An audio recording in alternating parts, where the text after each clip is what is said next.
بسم اللہ الرحمن الرحیم. مختصراً بات ان 5 پوائنٹس پہ کریں گے جو پاکستان اور چین کے طرف سے مشترکہ اعلامیہ کی صورت میں جاری کیا گیا ہے. چین کے فارن منسٹر وانگ جی اور پاکستان کے فارن منسٹر اسحاق ڈار کے مختصر دورے کے بعد اس میں جو کہا گیا ہے وہ امپورٹنٹ ہے، جو نہیں کہا گیا وہ بھی امپورٹنٹ ہے، اور جو بین السطور کہا گیا ہے وہ بھی امپورٹنٹ ہے. تو جو کہا گیا ہے وہ تو سیدھی سی زبان ہے، وہ سمجھ جا سکتا ہے. پہلی بات جو انہیں کہی ہے وہ یہ کہ اس جنگ کو پھیلنے سے روکا جائے، کیونکہ اس وقت جس طرح جنگ جا رہی ہے یہ پھیلتی نظر آ رہی ہے، اور اس کا اشارہ اسی طرف ہے کہ دونوں پارٹی جو ہیں ایران اور اسرائیل اور امریکہ وہ اس جنگ کو زیادہ نہ پھیلائیں، دوسرے ممالک کو اس میں انوالو نہ کریں. جیسا کہ صدر ٹرمپ بھی کہہ رہے ہیں کہ ہرمز کو کھولنا ہے تو یورپ والے خود آئیں، جن کا مال وہاں گزرتا ہے وہ خود آئیں اور خود کھول لیں، ہمارا سے کوئی تعلق نہیں ہے. اور دوسری طرف وہ کہہ رہے ہیں کہ ہم اس کو ایران کو پتھر کے زمانے میں پہنچا دیں گے. تو اس طرح جنگ اگر یہ ہوگا تو اس سے جنگ پھیلے گی، اس طرح تو ہرمز نہیں کھلے گا اور جو بحران ہے وہ جاری رہے گا. تو یہ اشارہ اس طرف ہے کہ اس جنگ کو پھیلایا نہ جائے. دوسری بات جو انہوں نے کہی ہے وہ اہم ہے. اس میں انہوں نے کہا ہے کہ فوری طور پر امن مذاکرات شروع کیے جائیں اور جنگ بند کی جائے،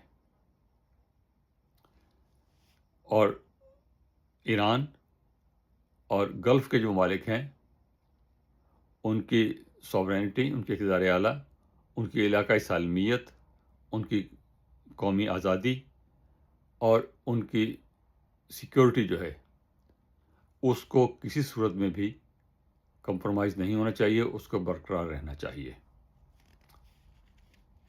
یہ اشارہ ایران اور امریکہ دونوں کی طرف ہے کہ جو یہ سوچ رہے ہیں کہ ہم ایران کو تباہ کر دیں گے، یہ سوچ رہے ہیں کہ ہم گلف کے ممالک کو تباہ کر دیں گے، وہ نہیں ہوگا.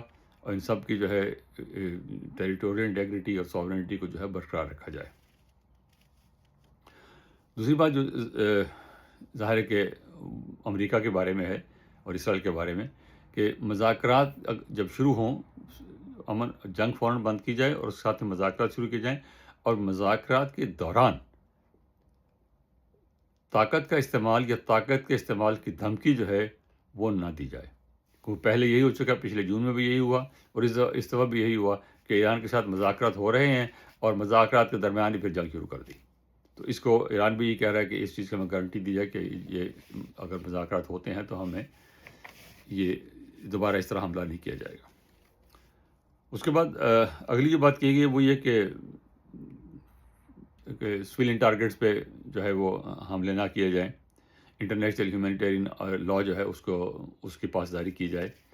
یہ ظاہر ہے کہ بالکل سیدھی سی بات ہے کہ سویلین جو نان کمبیٹنٹ ہیں وہ کسی بھی قانون کے تحت، انٹرنیشنل لا کے تحت ان کو نقصان پہنچانا، جس طرح کہ اسکول پہ حملہ کیا گیا، بچیوں کے اسکول پہ، اور 165 چھوٹی بچی لڑکیاں جو تھیں وہ بیچاری شہید ہو گئیں. اور ایران کی طرف سے جو پانی کی تنصیبات ہیں، جو انرجی کی تنصیبات، ان پہ حملہ کیا جا رہا ہے. اسرائیل کی طرف سے حملے کیے جا رہے ہیں. اسی طرح ایران کی آئل کی تنصیبات پر، ایران کے سویل انفراسٹرکچر پر، حتیٰ کہ تاریخی عمارات پر جو ہیں وہ حملے کیے جا رہے ہیں. اس کے خلاف انہوں نے کہا کہ یہ اس کو روکا جائے. چوتھا جو نقطہ ہے وہ اہم ہے. اس پہ 2 اہم نقطے ہیں. وہ نمبر 2 جو میں نے کہا کہ سیکیورٹی کے حوالے سے اور یوز آف فورس کے حوالے سے مذاکرات کے دوران، اور چوتھا نقطہ جو ہے وہ سیکیورٹی آف شپنگ لینز کے بارے میں ہے. اس میں ایک یہ بات کہی گئی ہے کہ اسٹریٹ آف ہارمز جو ہے وہ بین الاقوامی، گلوبل، انٹرنیشنل نہیں کہا گیا، عالمی شپنگ روٹ ہے. تو اس میں ایران کا جو یہ دعویٰ ہے، یہ جو اسرٹ کر رہے ہیں کہ اس پہ ہرمز کا جو علاقہ ہے اس پہ ہمارا اقتدار اعلیٰ تسلیم کیا جائے، اس کو رد کیا گیا ہے. کھلے الفاظ میں نہیں لیکن دبے الفاظ میں، کہ یہ جو ہے وہ عالمی شپنگ روٹ ہے، یہ کسی ملک کی ملکیت نہیں ہو سکتا. یہ اس کی انٹرپریٹیشن یہ ہے. اور دوسرا یہ کہ سویلین اور کمرشل جو جہاز ہیں ان کی آمد و رفت کو بحال کیا جائے اور نارمل پیسج جو ہے اس کو ریسٹور کیا جائے. اس میں جو چیز اہم ہے وہ یہ ہے کہ فوجی جہاز جو ہیں ان کے بارے میں خاموشی اختیار کی گئی ہے، کیونکہ امریکہ کا جو اڈا ہے، بحری اڈا، وہ وہاں پر اسی گلف میں ہے، اسی آبنائے میں ان کا ہے. اس کو ذکر نہیں کیا گیا. خاص طور پہ ذکر کیا گیا کہ سویلین کمرشل شپس جو ہیں ان کو آنے جانے دیا جائے اور ان کو کھلی آزادی دی جائے اور اس کو عالمی شپنگ روٹ کے طور پر تسلیم کیا جائے. اور آخری بات یہ کہ اس کو یونائٹڈ نیشنز کے تحت جو ہے وہ ساری باتیں ہوں اور یونائٹڈ نیشن کا چارٹر ہے اس کے تحت امن قائم کیا جائے، اس کے تحت مسائل حل کیے جائیں.